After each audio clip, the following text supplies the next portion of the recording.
بسم اللہ الرحمن الرحیم۔ السلام علیکم ورحمۃ اللہ وبرکاتہ۔ یوٹیوب کے البشیر اسلامک چینل سے آپ کی بہن فرزانہ بشیر آپ سے مخاطب ہے۔ آج کا جو میرا اہم موضوع ہے وہ ہے سورہ بقرہ میں گائے کا اہم قصہ۔ بقرہ کے معنی ہی گائے ہیں، اور اس میں اللہ تعالیٰ نے بنی اسرائیل کے حوالے سے ایک گائے کا قصہ بیان کیا ہے۔ بنی اسرائیل پہ اللہ تعالیٰ نے بے شمار نعمتیں ان کو عطا فرمائی، لیکن بنی اسرائیل کی سرکشی سرتابی کبھی بھی کم نہ ہوئی۔ اس کا پورا واقعہ کچھ یوں ہے کہ بنی اسرائیل میں ایک شخص بہت مالدار اور امیر تھا۔ اس کی کوئی اولاد نرینہ نہیں تھی، صرف ایک لڑکی تھی۔ اس آدمی کا ایک بھتیجا بھی تھا، اور بھتیجا لالچی تھا۔ جب اس نے دیکھا کہ یہ بوڑھا تو مرتا ہی نہیں ہے، تو لالچ میں اسے یہ خیال آیا کہ میں ہی اسے کیوں نہ قتل کر ڈالوں، اس طرح اس کی لڑکی سے بھی نکاح کر لوں گا، اس کی دولت بھی میرے ہاتھ میں آ جائے گی، اور قتل کی تہمت دوسروں پر رکھ کر دیت بھی وصول کر لوں گا، اور مقتول کے مال کا مالک بھی بن جاؤں گا۔ اس شیطانی خیال میں وہ پختہ ہو گیا، اور ایک دن موقع پا کر اس نے اپنے چچا کو قتل کر ڈالا۔ بنی اسرائیل میں کچھ بہت اچھے لوگ بھی تھے جو ان جھگڑوں سے تنگ آ کر انہوں نے اپنا ایک الگ شہر بنا رکھا تھا۔ شام کو وہ قلعے کا پہاٹھک بند کر دیا کرتے تھے اور صبح میں کھول دیا کرتے تھے۔ کسی بھی مجرم کو وہ اپنے علاقے میں گھسنے نہیں دیتے تھے۔ اس بھتیجے نے کیا کیا کہ اپنی چچا کی لاش کو لے جا کر اس قلعے کی پھاٹک کے سامنے ڈال دیا، اور یہاں آ کر اپنے چاچا کو ڈھونڈنے لگا۔ پھر شور مچا دیا کہ میرے چاچا کو کسی نے مار ڈالا ہے۔ آخرکار ان قلعے والوں پر تہمت لگا کر ان سے دیت کا روپیہ طلب کرنے لگا کہ یہ قتل تم نے کیا ہے۔ قلعے والوں نے لاکھ انکار کیا، لیکن لڑکا اپنی ضد پہ اڑا رہا کہ یہ قتل تم سے ہوا ہے۔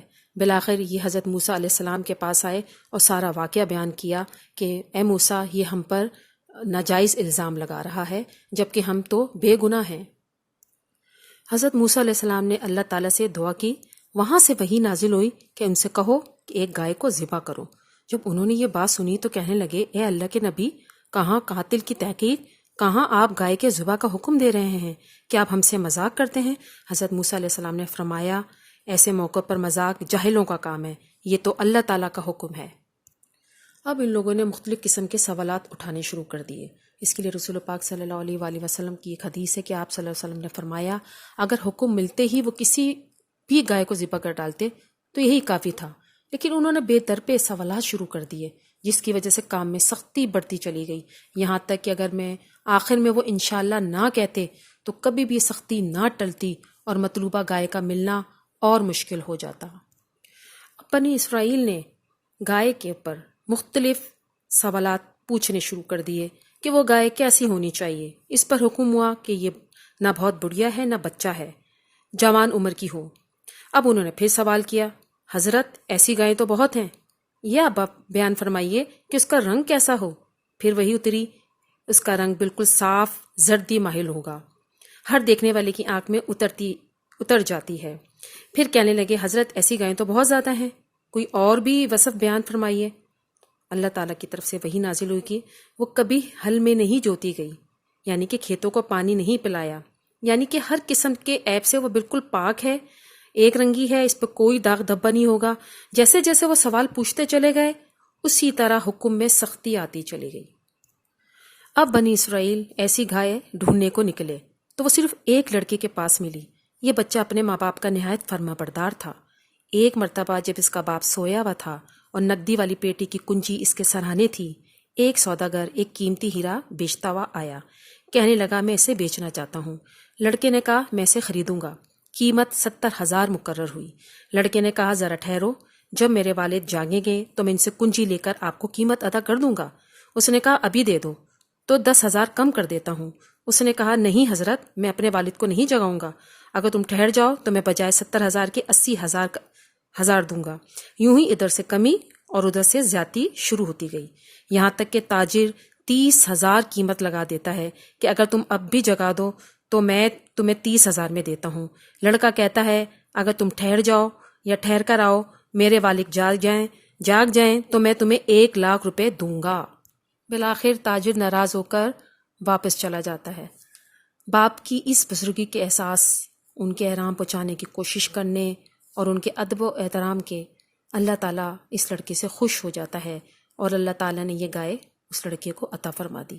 جب بنی اسرائیل اس قسم کی گائے ڈھونڈنے نکلے تو اس لڑکے کے علاوہ اور کسی کے پاس اس اوصاف والی گائے کو نہیں پایا۔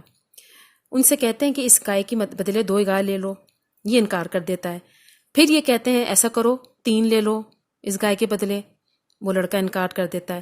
4 کی بات ہوتی ہے وہ تب بھی راضی نہیں ہوتا، 10 کی بات ہوتی ہے وہ تب بھی راضی نہیں ہوتا۔ آخر کار یہ حضرت موسیٰ علیہ السلام کے پاس شکایت کرنے آتے ہیں، تو آپ فرماتے ہیں جو وہ مانگتا ہے اسے دے دو اور راضی کر کے گائے خرید لو۔ آخر گائے کے وزن کے برابر سونا طے ہوتا ہے اور وہ گائے ان کو بیچ دی جاتی ہے۔ یہ برکت اس لڑکے کو اللہ تعالیٰ نے ماں باپ کی خدمت کی وجہ سے عطا فرمائی۔ جبکہ یہ بہت محتاج تھا، اس کے والد کا انتقال ہو گیا تھا، اس کی بیوہ ماں نے غربت اور تنگی کے دن بسر کر رہی تھی۔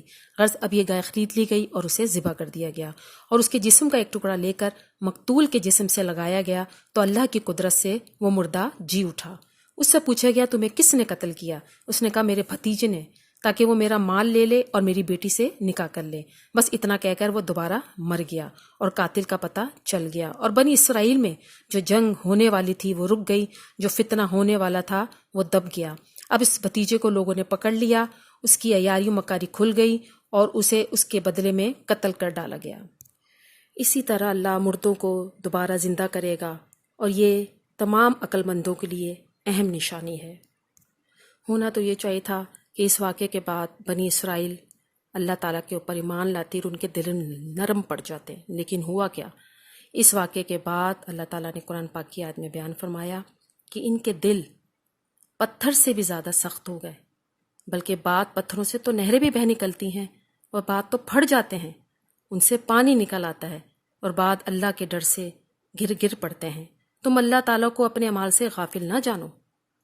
اللہ تعالیٰ بنی اسرائیل کی قوم سے فرما رہے ہیں کہ میری اس نعمت کو نہ بھولو کہ میں نے عادت کے خلاف بطور معجزہ ایک گائے کو جسم کو لگانے سے ایک مردے کو دوبارہ زندہ کر دیا، اس مقتول کا پتہ بتا دیا، اور ایک ابھرنے والا فتنہ دب گیا۔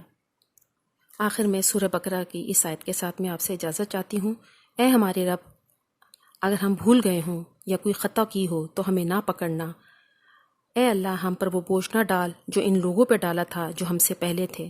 اے ہمارے رب، ہم پر وہ بوجھ نہ ڈال جس کی ہمیں طاقت نہ ہو۔